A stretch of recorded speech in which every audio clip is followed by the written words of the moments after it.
oof, I just got hit with a wave. Oh, and that's what it's like. It's like an energy wave that's coming through. There's something sweeping over this collective, and you probably feel it deep down in your bones. You feel that it's coming. So we'll get into what that is here in a second. So on October 30th, there's an event between myself and iScry with Steph. It's taking place over Zoom at 7 p.m. Eastern Standard Time. If you are interested in that event, it will be a scrying, tarot, channeling session, and it'll be, I think it's like 2.5 hours long. So that will be in the description box down below. You can navigate to that link and read all about it. There's a little bit of a surprise over there that we just can't announce over here just due to YouTube policy. Thank you to all the new channel members. There's a lot of people that signed up last week, so thank you guys. I really appreciate it. You guys will have a membership reading posted later this evening. The 4th meditation video will be posted within the next couple of days. It was supposed to go out last weekend, but I had some work taking place on the street, which was not conducive to any filming. So you'll have it here in the next couple of days.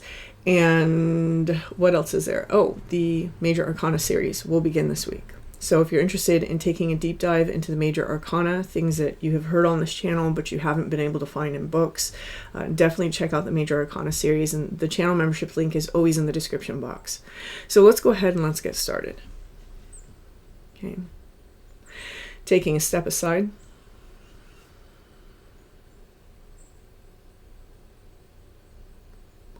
And allowing Spirit to pass through me.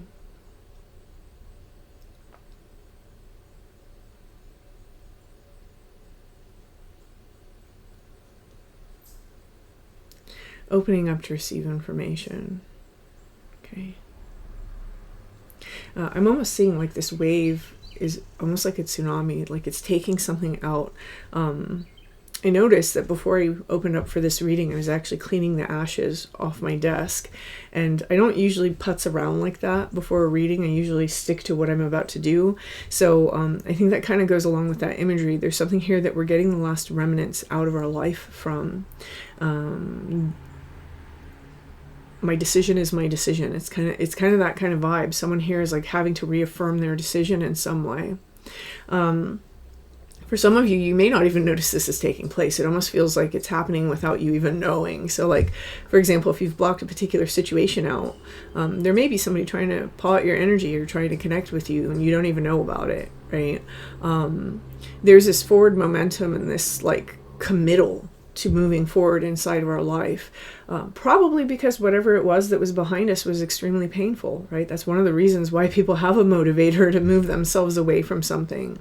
I'm noticing that my gargoyle over here is angled a little differently today. So it's almost like turning our protective senses in a different direction, like understanding where the threat actually is. So for some of you, you may be taking protective measures at this time. It's almost like, cover the rear. like you have something that's protecting you as you're moving away from this particular energy, whatever that energy might be, right? It doesn't have to be specifically the most obvious type of thing. It could be something that's like, oh yeah, I guess I did move away from that, right? Some different habit or some different pattern. And it's weird because I am neck deep in fall over here, and just now it's felt like spring. So there's something very important about the spring that's coming, and we know that's been coming through in the messages quite a bit. Feeling like the end of May, beginning of April, somewhere in that time period. And whatever it is that is going to culminate has already arrived, right? If it's not something that has entered the scene or entered the picture now, we can at least feel the energy of it, and we know that it's coming. So there's something here, and what that thing is obviously going to be very different for everyone, right? Some of you may be looking for a new job. Some of you may be looking for new friends, new partnerships. Some of you may be looking for new homes. You might just be looking for new motivations to get some projects finished. But whatever is in your energy field right now, that thing that you can feel, that thing that's almost tangible to you, that you can almost grasp, it is arriving.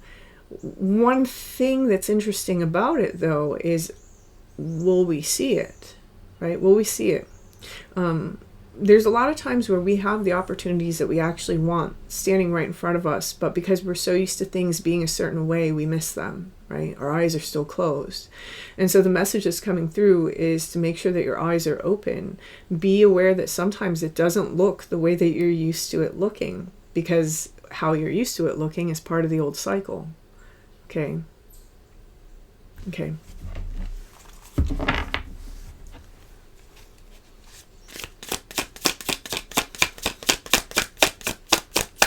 I just heard somebody saying it's out of my league.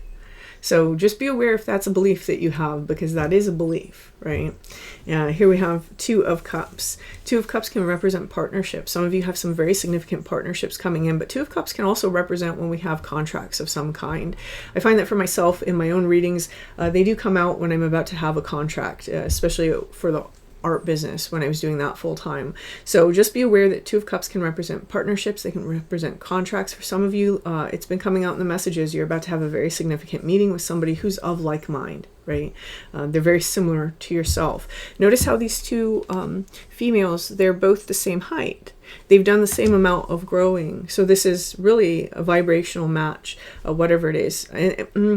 So there's two zodiac signs that are standing out to me, and it's Aries and Leo. And the reason why is because of the markings on that cup. That's looking like Leo to me right now, and that looks like Aries. Okay.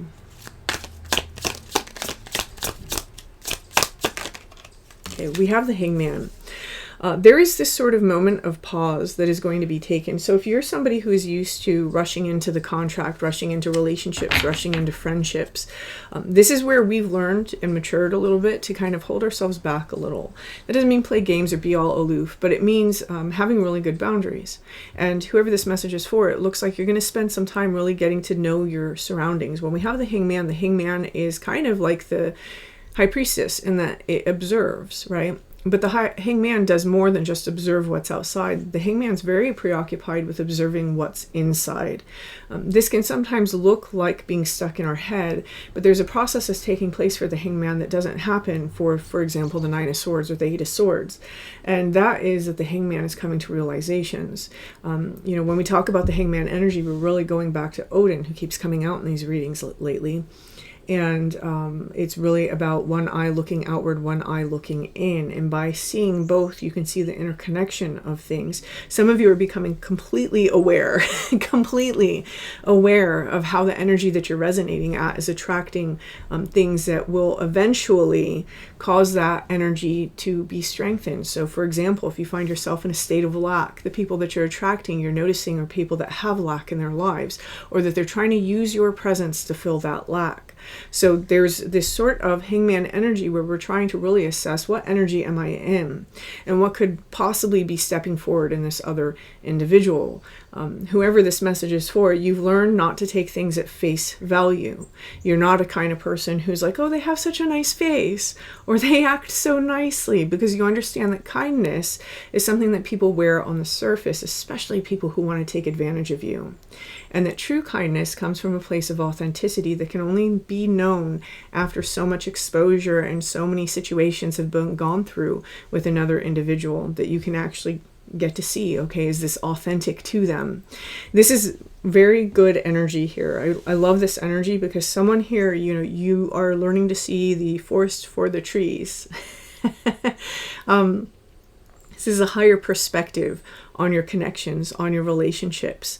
Really understanding what it is that matters most, right? Not getting caught up on the surface things that most people get caught up on, which is why they're very dissatisfied with these connections inside of their life. But really understanding something, running just a little bit deeper. What is their cup filled with? Learning to look in the cup before you accept it, right? That's how it came across. Learning to look in the cup before you accept it. Okay. Okay, we have a Tower. Now it's interesting because this Tower card inside this deck doesn't always speak to me the same way that other Tower cards do. Usually when we talk about the Tower, we're talking about a sudden incoming, or a sudden destruction, or a sudden upheaval. For this particular Tower, if you notice, it's not being destroyed. This Tower is being built. Okay, and this speaks to me of a tower that's a little bit more similar to maybe the Lenormand. When I see this particular tower, this usually is talking to me about somebody who has isolated quite a bit. If you look, there's one person here, whereas the typical Tower card has two people falling from it. There's one person here on a balcony. She's so high up that nobody can reach her. Some of you, you've been having a very hard time feeling like you could meet people that are at your level, right? And you may have felt that you just don't have things in common with people anymore, and that's very common. The more that you progress, the more that you grow, you find that you don't have as much in common, right? You might have been used to people that gossiped all the time, or wanted to speak badly about people all the time, or that just always like to, got off on putting people down, or maybe you just were around people that always had something terrible happening constantly, right? And that's not always people's fault, but when we change our energy and when we take greater accountability, that tends to happen less, right? When we have better boundaries, it happens less.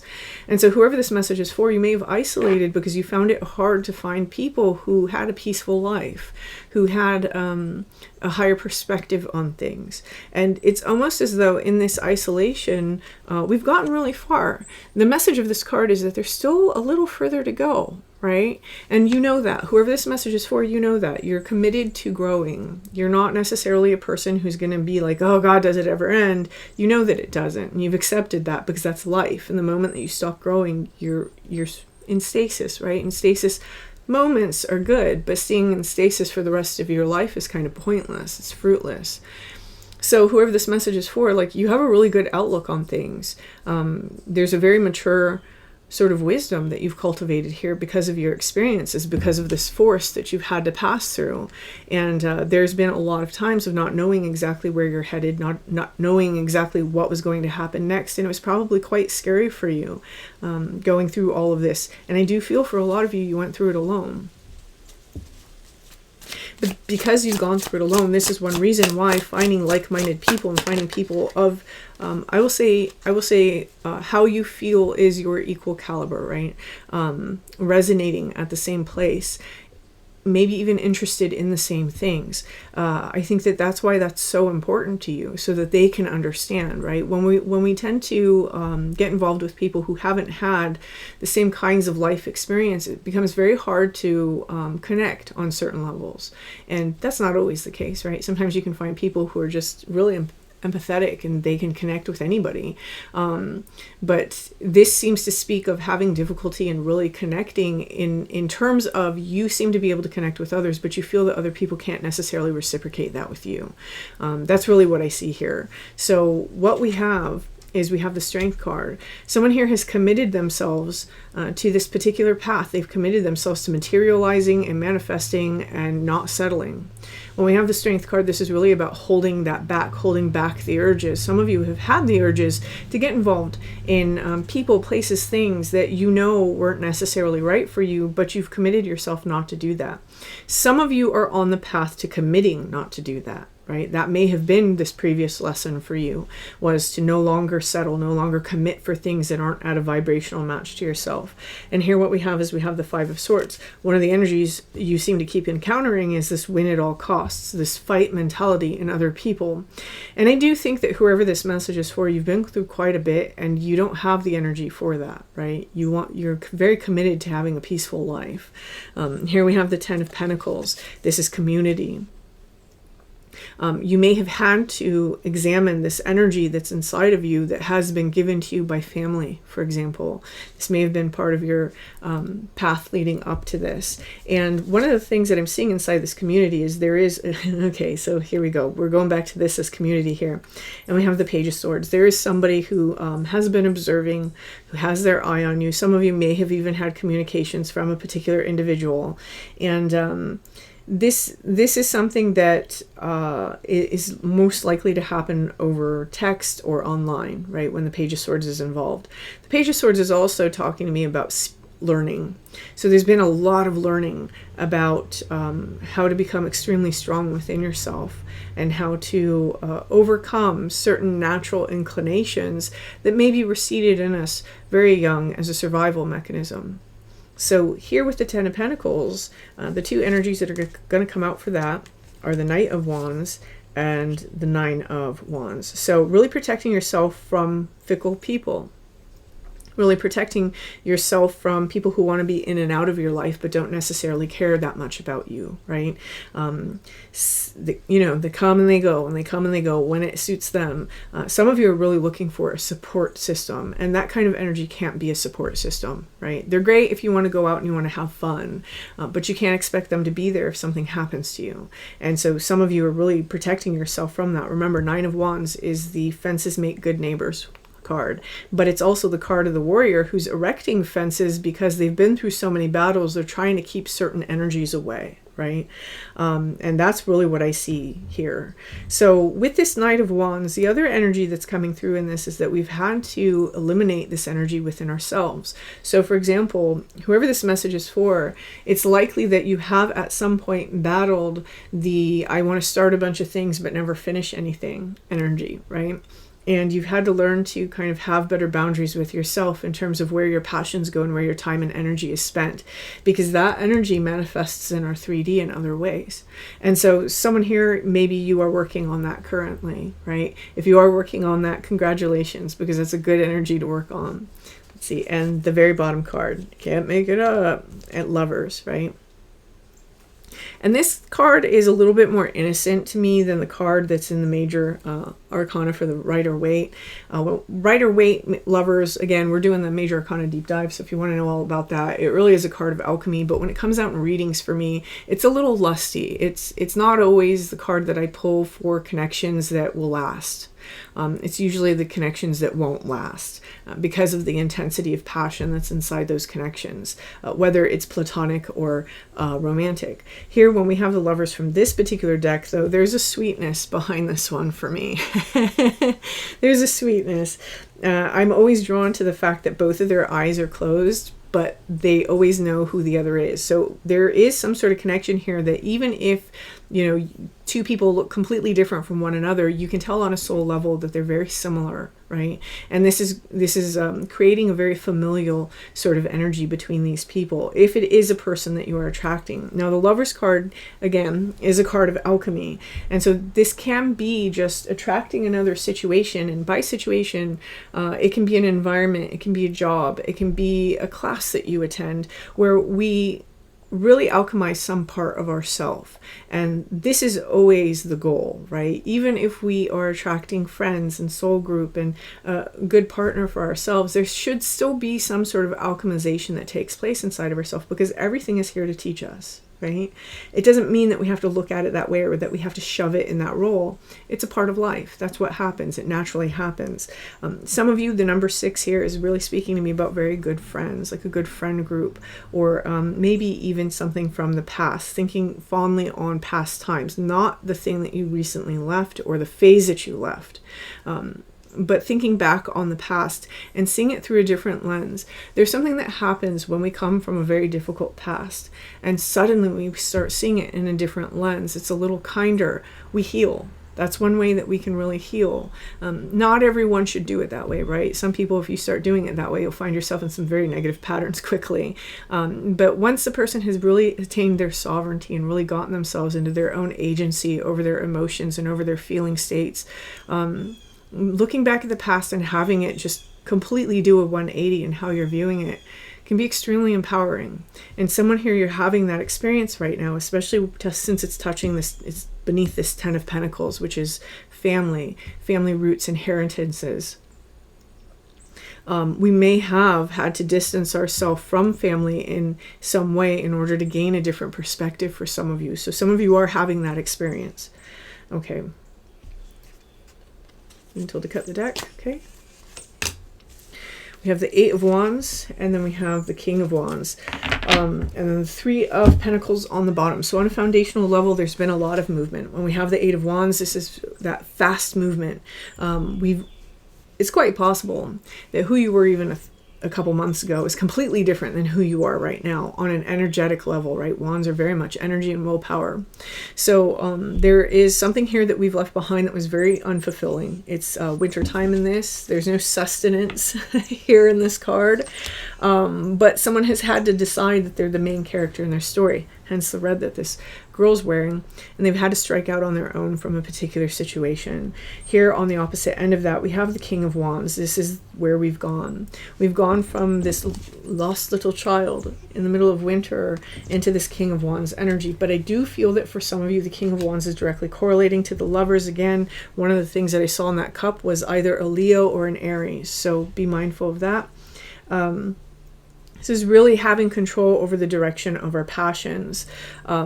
Interesting thing about the King of Wands, it always makes me think of this, and I'm going to totally butcher my memory. Oh my God.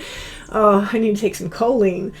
There's this little saying from Eliphas Levi. You probably know Eliphas Levi from the Baphomet, right? He's the one that originally drew our version of the current Baphomet. What a lot of people don't know is that his little excerpts about the Book of the Tarot, which was at that time in the Royal Library, really inspired Arthur Edward Waite for his tarot deck. So if you haven't checked out Eliphas Levi, check out his writings. When I see the King of Wands, what I think of is something that Eliphas Levi said, and it was to know, to dare, to will, and to be silent. Okay? There's something here inside of this energy that, again, a profound wisdom has grown inside whoever this message is for. You know how to pick and choose your battles. You know how to pick and choose people now. You know how to listen to your intuition. You know how to erect good boundaries. You know how to keep your silence about things, that not everything should necessarily be spoken about.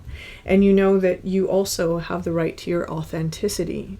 So there's this beautiful direction of willpower that's taking place inside of this card. Are we fully there yet inside this reading? Not yet, right? This is this climb, this tower climb. But whoever this message is for, you're coming into the mastery of your own willpower. There's a lot of responsibility that comes along with that, right? There's a lot of responsibility that comes along with that, but we grow into the responsibility. It doesn't feel heavy. Again, deep foundational things are being built, right? The Three of Pentacles take time to carve because they're being carved out of metal. And so there's certain things we've had to chisel away at, certain things we've had to build for ourselves, certain structures that we had to put in place. But this is ultimately, and this is the last card. Okay, I'm being told to take the third one. So what's the third one? Okay, we'll get to that. It's leading us to our Nine of Cups. This is wish fulfillment. This is a life that we can be proud of. This is not something that is based on someone else. This is for ourselves. This is our own. Right? Nine of Cups is very much like the Nine of Pentacles. Nine of Pentacles is a self-made man or woman. They've built all this on their own. They didn't get it handed to them. They didn't inherit it. They didn't borrow it. Right? They made it all on their own. And with the Nine of Cups, this is happiness that we've made all on our own. It's not anyone else's cup. It's ours. This is the point of that. Whoever this message is resonating for, this was your hero's journey, right? This was the path that you were meant to take all along. I love this particular Ten of Swords because it hits me different. If you look at this guy, and I've talked about this before, he's feisty. He's got those two swords out. He's ready to F some shit up. Like, he's going to strike out. He's going to take the world. And he may not understand his stature, his size, and the dangers ahead, but he's got his willpower, right? Because he's grown into this. And he's coming into his own, and he's going to go face what's out in the world. This is the energy that someone is stepping into. And because you are stepping into this energy where you're not ruled by your fears, where you're not ruled by the chaos, the emotional turbulence, by the emotion ocean, someone is really coming into this space here. Okay, whatever the Lovers represents for you, this is what someone is about to run into, what they're attracting here. So I'm going to leave this here. Whoever this message is for, this is really beautiful energy, and I'm excited for how this turns out for you. And feel free to leave me a comment, and until next time.